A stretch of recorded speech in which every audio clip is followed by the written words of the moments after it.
Olá, meus irmãos, a graça e a paz do Senhor Jesus. Eu sou o pastor Jackson e hoje nós vamos estudar sobre o capítulo 6, a Confissão de Fé de Westminster, que trata da queda do homem. Se você tem gostado dos vídeos, não deixe de compartilhar e curtir e dar o seu like. Meus irmãos, a queda é um tema central porque nos mostra a gravidade do pecado, a corrupção da natureza humana e a necessidade absoluta que nós temos de Jesus Cristo, esse Salvador. Deus criou Adão e Eva santos, puros e inocentes, em comunhão perfeita com Ele. Eles viviam no Éden, num lugar de plenitude, de harmonia. Deus lhe deu liberdade, poderiam comer de todas as árvores, menos da árvore do conhecimento do bem e do mal. Gênesis 2,16 nos diz que e ordenou o Senhor, Deus ao homem, dizendo: de toda árvore do jardim comerás livremente, mas da árvore do conhecimento do bem e do mal, dela não comerás, porque no dia em que dela comer, certamente morrerás. Meus irmãos, o pecado não começou na tentação, mas na desobediência. A tentação não é pecado, mas ceder a ela é. Adão e Eva desejaram o fruto e decidiram no seu coração desobedecer a Deus.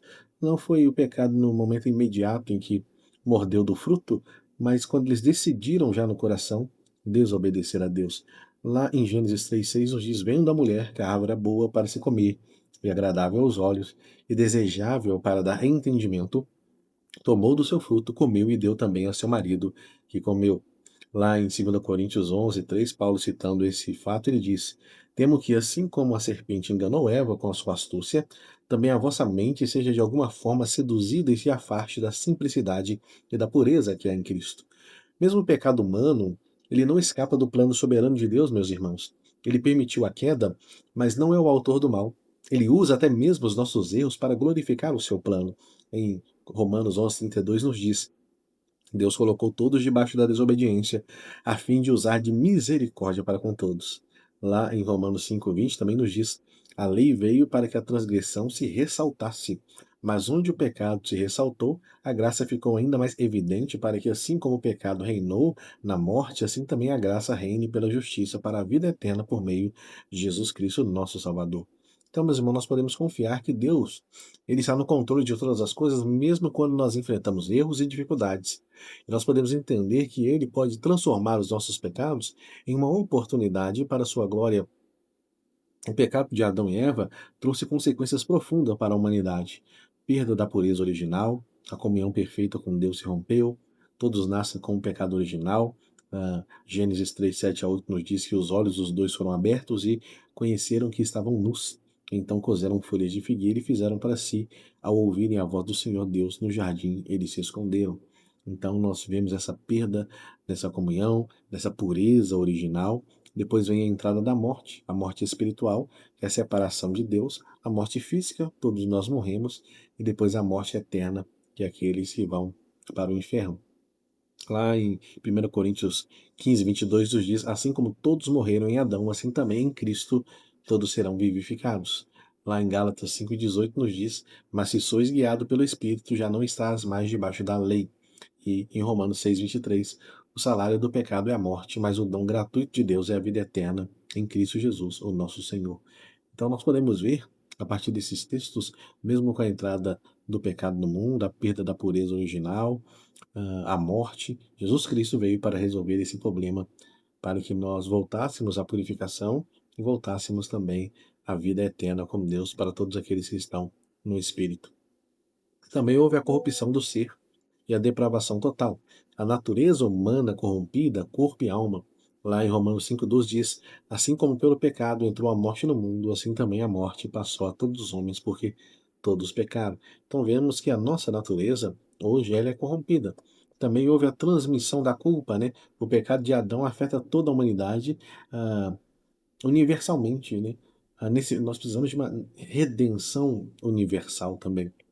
Lá em Romanos 5,18 nos diz: portanto, assim como por um só uma transgressão veio o juízo sobre todos os homens para condenação, assim também, pela obediência de um só, muitos serão justos.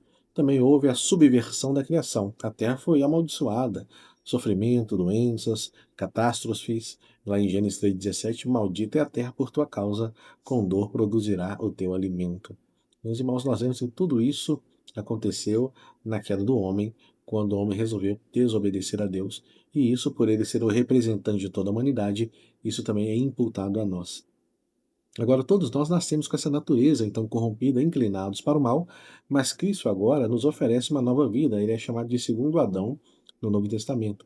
A corrupção original nós somos totalmente indispostos ao bem e inclinados a todo mal, conforme a confissão de fé nos diz, no capítulo 6, no parágrafo 4 a 5. Podemos fazer uma distinção, pecado, quem nós somos, versus pecado, o que fazemos. Então, o versículo de Gálatas, capítulo 5, versículo 16 a 17, nos diz: Eu afirmo, andai pelo Espírito, e jamais satisfarei o desejo da carne, porque a carne luta contra o Espírito, e o Espírito contra a carne.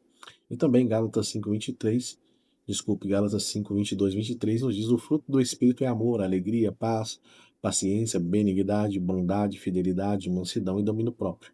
Então nós vemos que a vida cristã é uma vitória diária sobre o pecado, não perfeccionismo absoluto.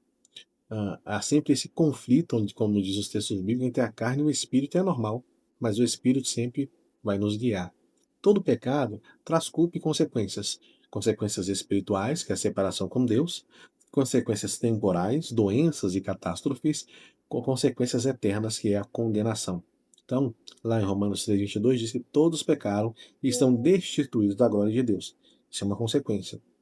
Então, lá em Mateus 25:41 nos diz: Todos pecaram, desculpe, em Mateus 25:41 nos diz: Então dirá também aos da esquerda: Maldito, afastai-vos de mim para o fogo eterno.